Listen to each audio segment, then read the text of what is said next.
तो फिर ये पार्ट 2 है सेट नंबर 4 का। इसमें 1 से 75 तक डिस्कस कर चुके हैं। अब हम 76 से डिस्कस करेंगे।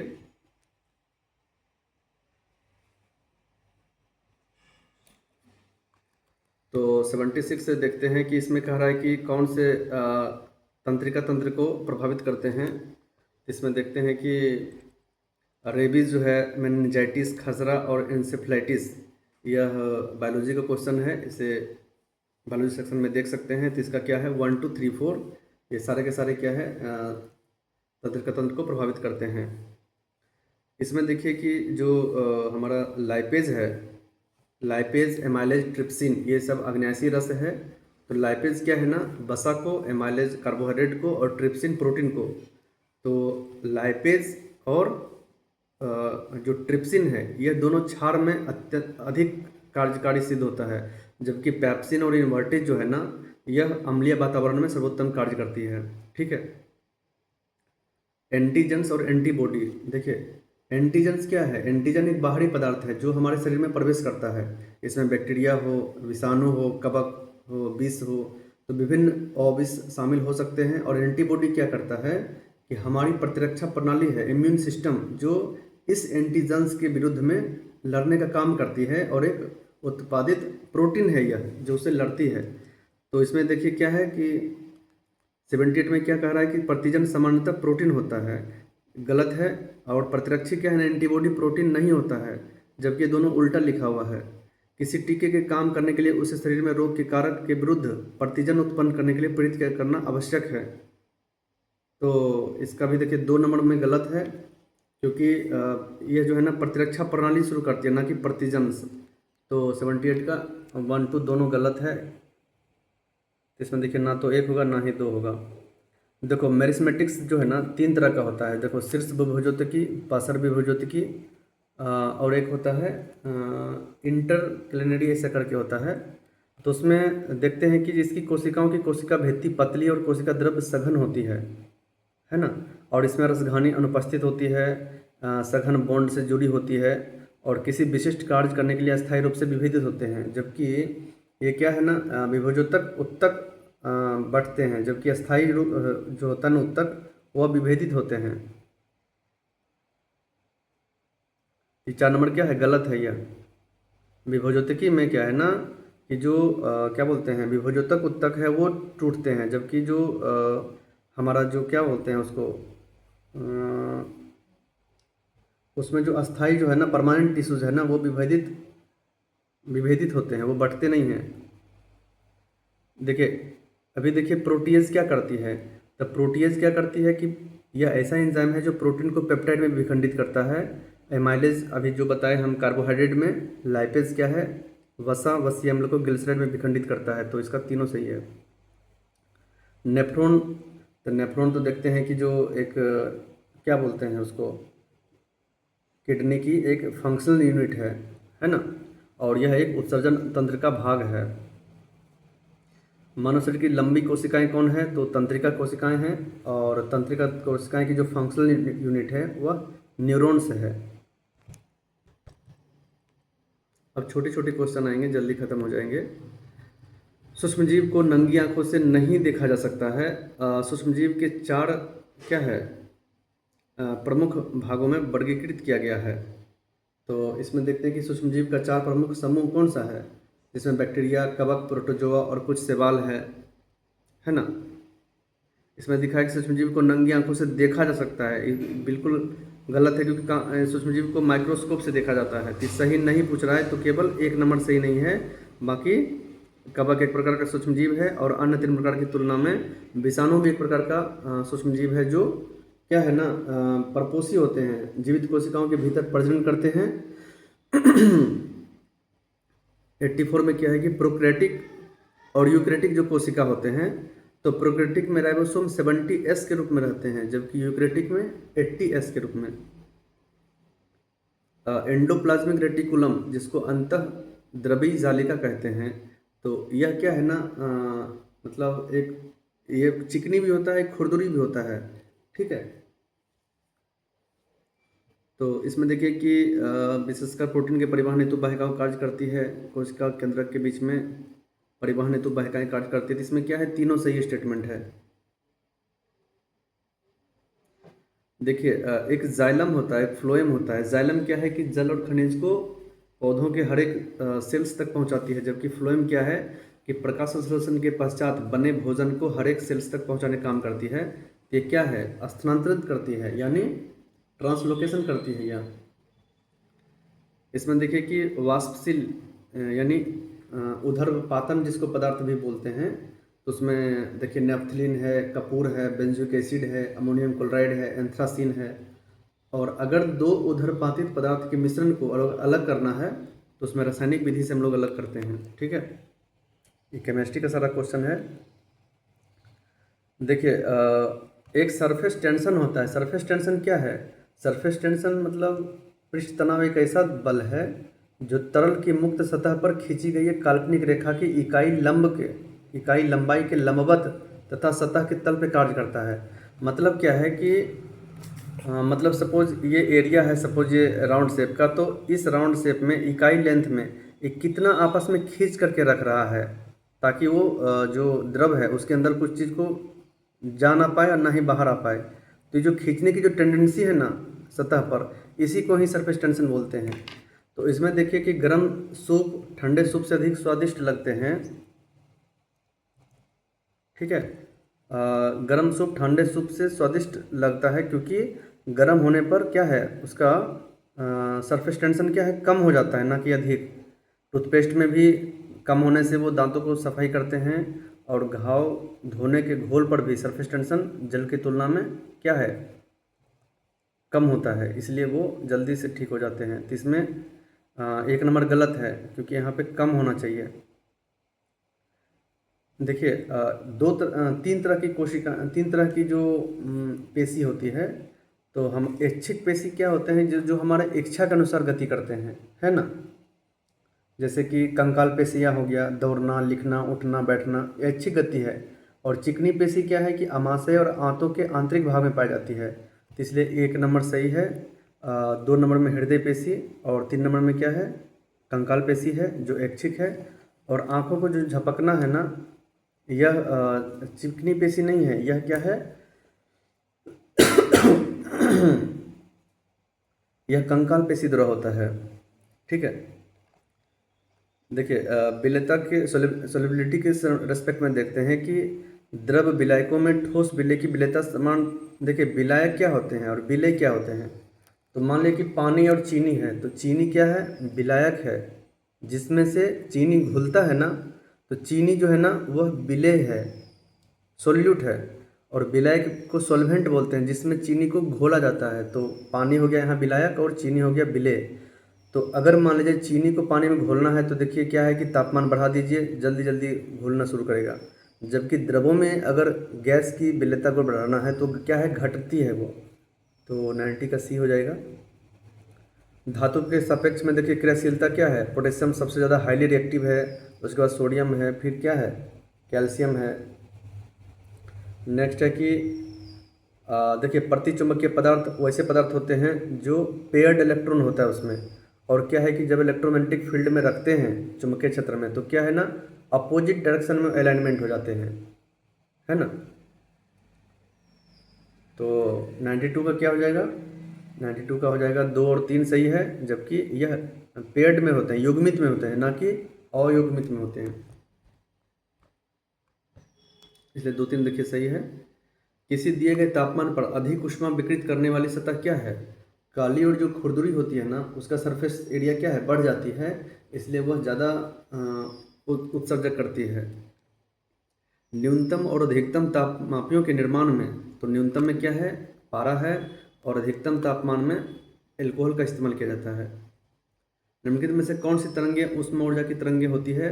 तो देखते हैं कि जब कोहरे और कुहासा जब होती है ना ठंड के समय में, तो उस समय जो फोटो और वीडियोग्राफी वाले ना इंफ्रारेड यूज़ करते हैं, ताकि जिस जगह पे पड़ते हैं ना उसकी तापमान क्या होती है, वो बढ़ा देती है। तो इंफ्रारेड का यूज़ करते हैं।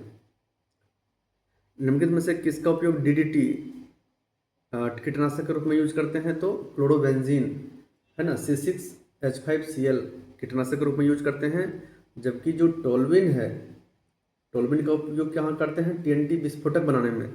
और उसमें देखते हैं कि आगे कि जब कोई न्यूक्लियर रिएक्टर में ग्रेफाइट मंदक के रूप में यूज किया जाता है तो 97 का नहीं टिक मारे थे क्या? ओहो, इसमें देखिए,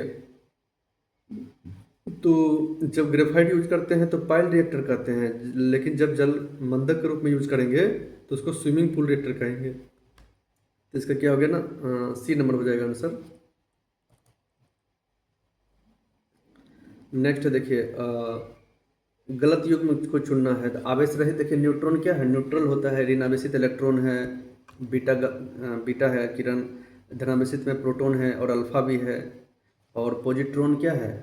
तो पॉजिट्रॉन के बारे में कहा जाता है कि वो भी धनावेशित ही कण होते हैं। 98 हो गया। अब देखिए 99 देखते हैं। तो 99 में क्या है कि धातुएं क्या है? अर्धचालक होती है। इसमें क्या पूछ रहा है? गलत पूछ रहा है ना। तो धातु तो चालक होती है, धातु का घनत्व अधिक होता है, और सभी धातुएं ऊष्मा और विद्युत की क्या है? चालक होती है। तो 1 और 2 क्या है? गलत है। यूरेनियम धातु निष्कर्षित की जाती है तो पिच ब्लेंड से। समतल दर्पण का, तो देखिए वस्तु दूरी प्रतिबिंब दूरी के क्या है? जितना हम वस्तु की दूरी दर्पण की तरफ जाएंगे उतना प्रतिबिंब की दूरी क्या है कि उतना ही दूरी बराबर होती है। तो इसका क्या है ना, ये सारा ABC सही है, इसलिए गलत पूछा है तो कोई भी गलत नहीं है। प्रकाश सदैव सीधी रेखा में चलती है क्योंकि इसकी तरंगदैर्घ्य बहुत छोटी होती है, और इसका विवर्तन क्या है? कम होता है ना। ध्वनि तरंग क्या है? ध्वनि तरंग देखिए, ध्वनि तरंग हो यह क्या है? यांत्रिक तरंग है, मैकेनिकल वेव्स है, बट यह क्या है? अनुदैर्घ्य है, ठोस द्रव गैस में कन्वर्ट करती है। तो इसका 2 और 4 हो जाएगा। ध्वनि तरंगे प्रकाश तरंगों के बीच में समानता क्या है? तो दोनों डिफ्रैक्शन उत्पन्न करती है, व्यतिकरण। जबकि देखिए पहला ऑप्शन में लिखा है कि दोनों अंतरिक्ष में, देखिए पहला क्या है? अंतरिक्ष में यात्रा कर सकती है। तो देखिए ध्वनि में क्या है ना, मीडियम चाहिए। तो प्रकाश तो गमन कर लेगा लेकिन ध्वनि नहीं कर पाएगा। ध्वनि दोनों अनुदैर्घ्य है। देखिए अनुदैर्घ्य क्या है ना, ध्वनि होते हैं, जबकि प्रकाश अनुप्रस्थ तरंगे होते हैं। तो 104 का डी गलत है, सॉरी डी सही है। अब देखिए 105 में क्या है कि द्रव या गैस का दाब मापने में, देखिए इसमें देखते हैं कि 1 बाय 1 इसको डिस्कस करते हैं कि जो बैरोमीटर है, तो बैरोमीटर का काम क्या है? बैरोमीटर का काम है कि वायुमंडलीय दाब को मापता है। मैनोमीटर द्रव और गैस का दाब मापता है। हाइग्रोमीटर क्या है? हाइग्रो मतलब होता है कि सापेक्ष आर्द्रता नापते हैं। किसका? वायुमंडल का सापेक्ष आर्द्रता नापते हैं। जबकि हाइड्रोमीटर से कोई द्रव की सापेक्ष घनत्व नापते हैं। और हाइग्रोमीटर से भी सापेक्ष वायुमंडल का सापेक्ष आर्द्रता मापते हैं। ठीक है। अमीर खुसरो किस सूफी संत के शिष्य थे? तो देखिए पहले जो है ना, अजमेर में ख्वाजा मोइनुद्दीन चिश्ती आए, उसके बाद बाबा बख्तियार काकी आए, उसके बाद बाबा फरीद, और उसका शिष्य था निजामुद्दीन औलिया। ठीक है ना। और उसमें देखते हैं कि जो अमीर खुसरो जो थे, निजामुद्दीन औलिया का शिष्य था। तो अमीर खुसरो का जो जीवन काल था उसमें 1253 में उनका जन्म हुआ और 1325 में वो मृत्यु हो गए थे उनका। और इसको तोताई हिंद भी कहा जाता है। और इनके रेस्पेक्ट में कहा जाता है कि उन्होंने तबला, सितार, हिंदी भाषा का बहुत ही आगे प्रचलन कराए थे। इम्पीरियल लेजिस्लेटिव जो काउंसिल है 1861 जो भारत शासन अधिनियम आया था, तो उसमें भारतीयों की जो भागीदारी बढ़ाई गई थी, है ना। तो उसके रेस्पेक्ट में कहा जा रहा है कि जो 6 से 12 सदस्यों को जो जोड़ने का काम किया था, तो उसमें क्या है ना, एक परामर्शदात्री थे, जबकि पूरा का पूरा जो सिस्टम था वो अपने अंदर में रखना चाहते थे। इसलिए इसमें क्या है ना कि इसका बजट पर नियंत्रण था, बजट पर ना ही नियंत्रण था, ना ही क्या बोलते हैं उसको, सरकार की पूर्व स्वीकृति के बिना कोई महत्वपूर्ण उपाय पर, वित्तीय उपाय पर चर्चा कर सकते हैं। तो एक तरह से क्या है ना, सैंक्शन बेस्ड था। तो इसलिए इसका डी नंबर गलत है। सोमपुर जो पहाड़पुर बांग्लादेश में है, और विक्रमशिला यूनिवर्सिटी, दोनों का स्थापना कौन कराए हैं? धर्मपाल ने। खैर का युद्ध क्या है? जो खैर का युद्ध है ना, वह 1707 में मराठा उत्तराधिकार संघर्ष का ही एक परिणाम है, जिसमें कि ताराबाई जो कि शिवाजी द्वितीय के संरक्षिका के रूप में शासन करती थी, और साहू जो संभाजी महाराज के पुत्र थे वो कैद थे औरंगजेब के जेल में। और 1707 में जब औरंगजेब की मृत्यु हुई तो साहू और ताराबाई के बीच में कन्फ्लिक्ट हुआ, युद्ध हुआ, और अंततः साहू जीते और सतारा पर अधिकार कर लिया। देखिए, जनरल सर्विस एनालिस्ट एक्ट 1856-57 के विद्रोह से, तो उसमें क्या है, लॉर्ड कैनिंग के शासनकाल में पारित किया गया था। और उसमें क्या है कि बंगाल सेना की भर्ती सैनिकों को आवश्यकता है तो समुद्र के पार भेजने का भी प्रावधान था। तो उसमें क्या था कि लेकिन जो बंगाल का जो उच्च जाति के लोग जो थे ना, वो सोचते थे कि जो समुद्र के पार जाना मतलब एक अनुष्ठानिक अपवित्रता को काम करना, इसलिए वो असंतोष थे। और इसका असंतोष का परिणाम 1857 के सिपाही विद्रोह में देखने को मिलता है। इसने सिंध और पंजाब में सेवारत सिपाहियों की विदेशी सेवा भत्ते समाप्त कर दिया था, तो यह गलत है, ये समाप्त नहीं किया था। 110 देखिए, तत्वबोधिनी सभा का तो देवेंद्रनाथ टैगोर ने शुरू किया था, और इसका उद्देश्य था कि धार्मिक अन्वेषण को प्रोत्साहित करना और उपनिषद के सार को प्रसारित करना था। संस्कृत में लिखा गया पहला जो अभिलेख कौन सा है, तो उसमें देखते हैं कि जो जूनागढ़ है ना, शक शासक जो रुद्रदामन प्रथम का जूनागढ़ या जो गिरनार अभिलेख है, उसमें से पहला संस्कृत अभिलेख मिलता है, जिसमें कि चंद्रगुप्त मौर्य के समय का जो सुदर्शन झील की उनके द्वारा मरम्मत किया गया था, उनका भी उल्लेख किया गया है। चंद्रगुप्त द्वितीय के नवरत्नों में शामिल राजशेखर नहीं थे। राजशेखर तो एक परवर्ती कवि थे जो प्रतिहार के दरबार में रहते थे, ठीक है। चंद्रगुप्त द्वितीय के जो नवरत्नों में जो कवि थे उसमें बराह मिहिर थे, ठीक है, जिन्होंने बृहत संहिता के भी लेखक थे। कालिदास है, धन्वंतरी जो चिकित्सा को देखते थे, अमर सिंह जो अमरकोश की कोषागार थे, तो शंकु थे। राजा राम मोहन राय की मृत्यु के पश्चात जब ब्रिस्टल इंग्लैंड में मृत्यु हो गई उनकी, तो केशव चंद्र सेन ने भारतीय ब्रह्म समाज और आदि ब्रह्म समाज का देवेंद्रनाथ टैगोर ने शुरू किया था। हर्षवर्धन के शासनकाल में युद्ध और शांति का प्रमुख अधिकारी कौन थे? अवंती थे। और कुंतल जो था ना, वह अश्व को डिपार्टमेंट को देखते थे, ठीक है, अश्वरोही सेना का सेनापति था। और स्कंद गुप्त क्या थे? गज सेना का। और ईश्वर गुप्त अभिलेख रखता था। और हर्षवर्धन का शासनकाल देखते हैं 606 से 647 ईस्वी था, और इसमें ही हेनसन हर्षवर्धन के शासनकाल में आए थे।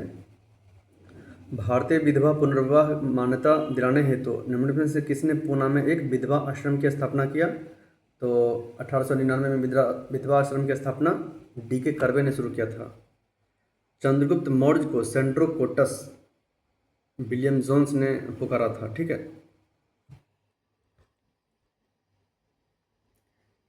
रोलेट विरोधी सत्याग्रह सभा का गठन कहाँ हुआ था?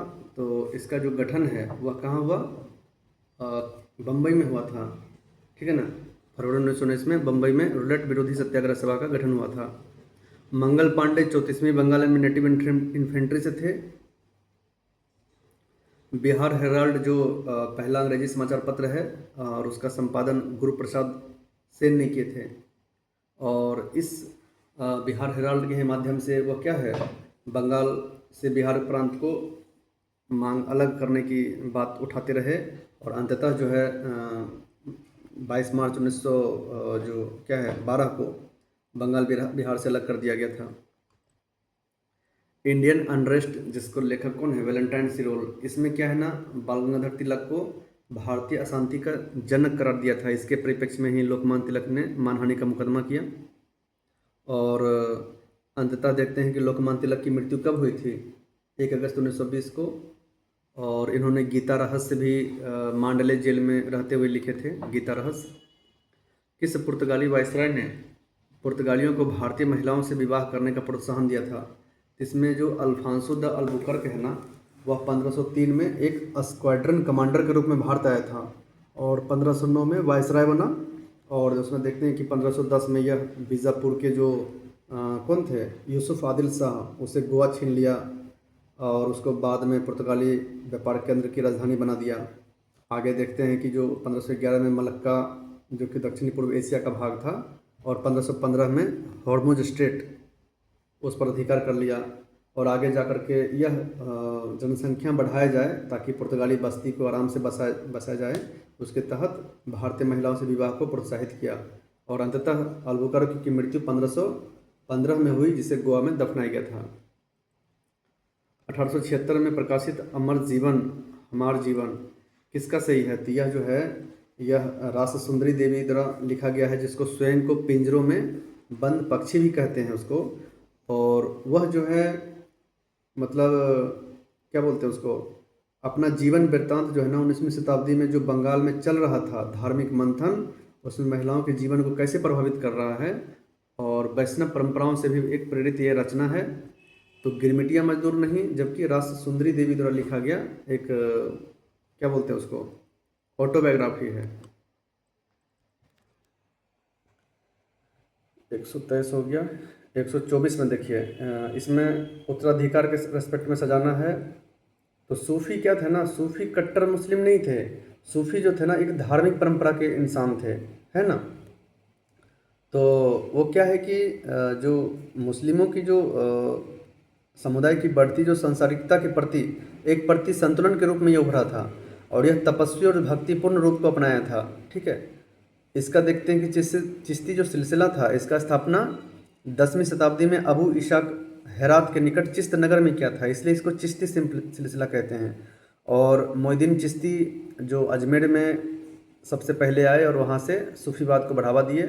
अब मोइनुद्दीन चिश्ती के ही शिष्य कौन थे?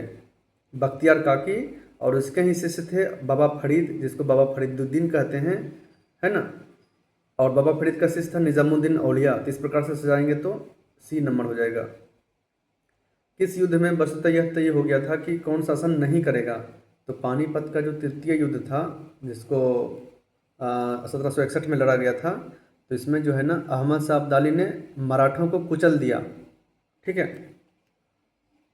औरंगजेब ने ईस्ट इंडिया कंपनी पर, देखिए औरंगजेब का जो कार्यकाल था 1656 से 1707 तक, तो उसमें 1679 में अपनी प्रजा पर जजिया कर लगाया जो गैर मुसलमान थे, और 1680 में अंग्रेज ईस्ट इंडिया कंपनी पर विस्तारित किया इसको। द्वेल शासन डायरची सिस्टम जो रॉबर्ट क्लाइव के थ्रू लाया गया था 1765 में बक्सर युद्ध के पश्चात। तो लेकिन उसको क्या है ना, जो आरक्षित और हस्तांतरित विषय, दो विषय के साथ जो द्वैध शासन लाया गया था, तो बाद में वारन हास्टिंग्स ने इसको ख़त्म कर दिया। और ख़त्म करने के उपरांत इन्होंने बहुत सारे कार्य किए, जिसमें कि क्या है कि जो राजस्व संग्रह की जो प्रणाली था वह सीधे कंपनी का अधीन कर दिया, और बिहार और बंगाल से नायब को हटा दिया। मुर्शिदाबाद पटना की प्रांतीय राज्य राजस्व जो परिषद है उसको भी समाप्त कर दिया। कलकत्ता में एक राजस्व बोर्ड स्थापित किया गया, और साथ ही खजाना मुर्शिदाबाद से कलकत्ता स्थानांतरित कर दिया गया। और यहाँ जो है ना भारतीय देशी कलेक्टर के पद बनाए रखे गलत है, क्योंकि कलेक्टर का जो प्रावधान था वो अंग्रेज कलेक्टर नियुक्त किए गए, न कि देशी। 128 में क्या है कि मुगल सम्राट ने आमेर के राजा जयसिंह को मिर्जा की उपाधि देकर के मालवा का सूबेदार बनाया, तो जहांदार शाह ने, जबकि मारवाड़ के जो अजीत सिंह है उसको महाराजा की उपाधि देकर के गुजरात का सूबेदार बनाया। देखिए नील कमीशन जो बैठा था ना, तो उसमें साइटनकार क्या करते थे कि सुलहकारी भूमिका निभाते थे, यानी दोनों के बीच में ना सामंजस्य स्थापित करने के लिए इसको माने जाते थे। और इनका जो मुख्य उद्देश्य था कि कोई कृषि के क्षेत्र में कोई सिफारिश और कृषि संबंधित कोई पुनर्गठन नहीं किया जाएगा, या उसकी आय को बढ़ोतरी के लिए कोई उपाय नहीं किया जाएगा। उसका मुख्य उद्देश्य था कि तनाव कम करके कैसे स्थिरता बहाल किया जाए। तो इस प्रकार से इसका आंसर सी हो जाएगा। देखिए फिलोसफी ऑफ द बॉम्ब, तो फिलोसफी ऑफ द बॉम्ब किसने लिखा है? भगवती चरण बोहरा। और इसको चंद्रशेखर आज़ाद के कहने पर यह पुस्तक जो है 1930 में लिखी गई थी, है ना। देखिए नेहरू लियाकत अली, तो नेहरू लियाकत अली के संबंध में क्या कब बोला जाता है कि जब नेहरू लियाकत अली समझौता हुआ, जिसे दिल्ली समझौता के नाम से जाना जाता है, यहाँ लिखा है देखिए लखनऊ समझौता, जो गलत है। तो इसमें क्या है कि पूर्वी बंगाल और पश्चिमी बंगाल, असम, त्रिपुरा के संदर्भ में जब बंटेंगे तो क्या है कि आवागमन की स्वतंत्रता, पारागमन में संरक्षण रहेगा, प्रवासी जितना चल यानी चलने वाली जो सामग्री है, घरेलू सामग्री है, उसको साथ ले जाना चाह सकता है। सीमा शुल्क अधिकारी द्वारा कोई उत्पीड़न नहीं होगा। किसी प्रवासी की अचल संपत्ति में स्वामित्व या अभिभोग के अधिकार में बाधा नहीं डाली जाएगी। तो और भारत पाकिस्तान में अल्पसंख्यक के साथ व्यवहार हेतु एक रूपरेखा प्रदान की गई। तो इसमें देखिए बी गलत है, दिल्ली समझौता होना चाहिए वहाँ पे।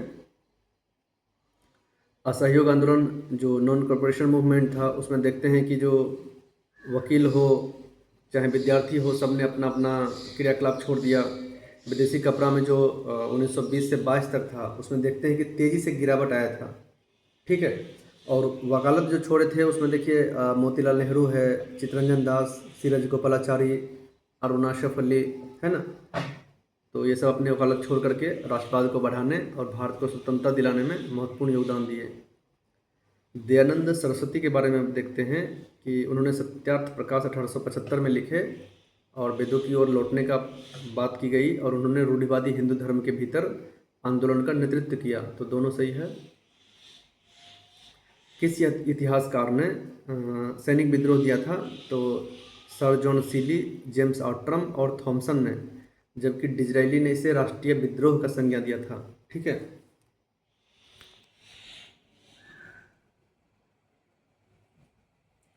देखिए इसमें देखिए किस क्षेत्र में धान्य कटक स्थित है। इसमें देखिए कि जो बौद्ध धर्म था ना, तो बौद्ध धर्म में धान्य कटक जो है अमरावती और नागार्जुन कोंडा में विश्वविद्यालय स्थापित किया गया था। तो इससे आंध्र प्रदेश इसका आंसर हो जाएगा। फनम जो है तो मध्यकालीन भारत में फनम सिक्कों को संदर्भित करता है, और इसका उपयोग चोल साम्राज्य, विजयनगर साम्राज्य और त्रावणकोर जैसा राजा भी करते थे। 137 में देखिए कि तीनों घटना में राम प्रसाद बिस्मिल इनका बहुत योगदान आता है उसमें। ठीक है। और इन्हें 1927 में इसी के कारण फांसी भी दी गई थी।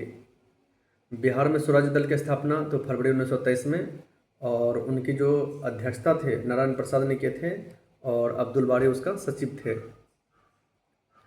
देखिए यहाँ पे देखिए कितना बारीकी से क्वेश्चन को फ्रेम किया गया है कि बिहार और बंगाल से अलग करने की घोषणा जो थी ना, देखिए बिहार और बंगाल को अलग करने की घोषणा है ना, वह जो है 12 दिसंबर 1911 को किया गया था। ये देखिए गलत लिखा है यहाँ पे। बिहार को बंगाल से अलग करने की घोषणा 12 दिसंबर 1911 को किया गया, जबकि बंगाल प्रेसिडेंसी से बिहार को एक नए अलग राज्य बना दिया गया 22 मार्च 1912 को। तो दोनों किस तरह से देखिए गलत फ्रेम किया गया है। तो 1-2 गलत है, और 1 अप्रैल 1936 को बिहार उड़ीसा अलग राज्य बने, इसलिए 1 अप्रैल को उत्कल या उड़ीसा दिवस भी मनाते हैं। और 15 नवंबर 2000 को झारखंड अलग हुआ, इसलिए 15 नवंबर जो बिरसा मुंडा के उपलक्ष्य में जनजातीय गौरव दिवस मनाते हैं।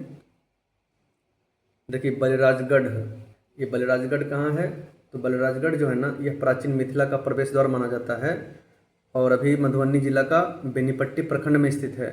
इसमें देखिए कि पुरातत्व सर्वेक्षण 1938 में एक संरक्षित स्थल घोषित किया गया है ना। और शुंग, कुषाण, गुप्त काल के संरचना और निरंतर अध्ययन करने को उत्खनन करेगी। और इसमें देखते हैं कि जो आर्कियोलॉजिकल सर्वे ऑफ इंडिया का जो टीम है वह 4 बार अन्वेषण किया, और बाद में जो है 2013-14 में बताया कि 2200 साल पुराना यहाँ पे एक विशाल परिधि का दीवार भी मिला है। तो 140 का क्या हो गया? तीनों सही है ना। देखिए 141 में अब रीजनिंग आ गया है। इसको समझते हैं कि पहले क्या है, कोई भी पुस्तक के भाग को अगर देखते हैं तो उसमें हम पहले भूमिका देखते हैं, फिर विषय वस्तु क्या है ना, प्रस्तावना, फिर उसका चैप्टर्स क्या है, अब ग्रंथ सूची सबसे लास्ट में रहता है। तो इस प्रकार से इसका सी हो जाएगा। 142 में देखिए क्या है ना कि 4 हुआ और 2 नमा 18 हुआ, 2 गुना 9, यानी 2 गुना 9 मतलब क्या हो गया, 2 इंटू 2 प्लस 1 का स्क्वायर 18 हो गया। अब देखिए 3 गुना 16 48 हुआ, तो 3 गुने 3 प्लस 1 का स्क्वायर है ना, तो 48 हुआ। 4 गुने 4 प्लस 1 यानी 5 का स्क्वायर, तो 25 25 चौका 100 हुआ। इस तरह से आगे बढ़ाएंगे तो इसका 294 हो जाएगा। ये देखिए मिरर का क्वेश्चन है। इसको जैसे कि ए को जेड कैसे लिखते हैं उसी तरह से इसको सजाएंगे तो सी हो जाएगा। 144 में देखते हैं कि 2, 3, 9 से विभाज्य होने वाली 100 से 300 के बीच में कौन सी संख्या है। तो पहले 239 का एलसीएम लेंगे, 18 आएगा, और 100 के बाद 18 से डिविजिबल कौन सा संख्या है, तो वो पहला संख्या 108 हो गया, और लास्ट का संख्या कौन सा हो जाएगा 288, और इस दोनों को Tn is equal to a plus n minus 1 into d से निकालेंगे तो 11 आएगा। देखिए ये a प्लस बी का whole square minus a minus b का होल स्क्वायर, तो क्या हो गया, ये हो जाएगा a प्लस बी का whole square minus a minus b का होल स्क्वायर, कट जाएगा दोनों a स्क्वायर बी स्क्वायर, तो 4ab आ जाएगा, और नीचा में क्या है ab है, तो 4 हो जाएगा इसका आंसर। 146 में देखते हैं कि 3 का डिफरेंस है, तो इस प्रकार से b होगा आंसर। देखिए m संख्या का औसत n स्क्वायर है, तो उसका योग कितना हो जाएगा mn स्क्वायर, और n संख्या का औसत अगर m स्क्वायर हो तो इसका योग क्या होगा n संख्या का, तो nm स्क्वायर, तो टोटल योग कितना हो जाएगा mn square plus nm square, यानी कॉमन दोनों में कितना हो जाएगा, कॉमन हो जाएगा mn into m plus n, और उसको m प्लस n का औसत निकालना है तो भाग देंगे तो mn नहीं आएगा। ये तो देखिए इजी है।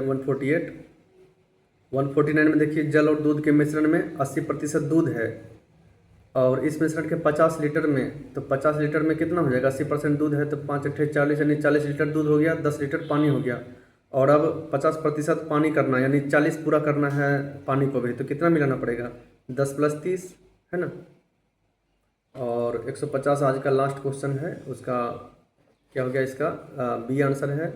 इस प्रकार से आज हमने 1 से 150 तक डिस्कस किया, फिर मिलते हैं नेक्स्ट सेट में। धन्यवाद।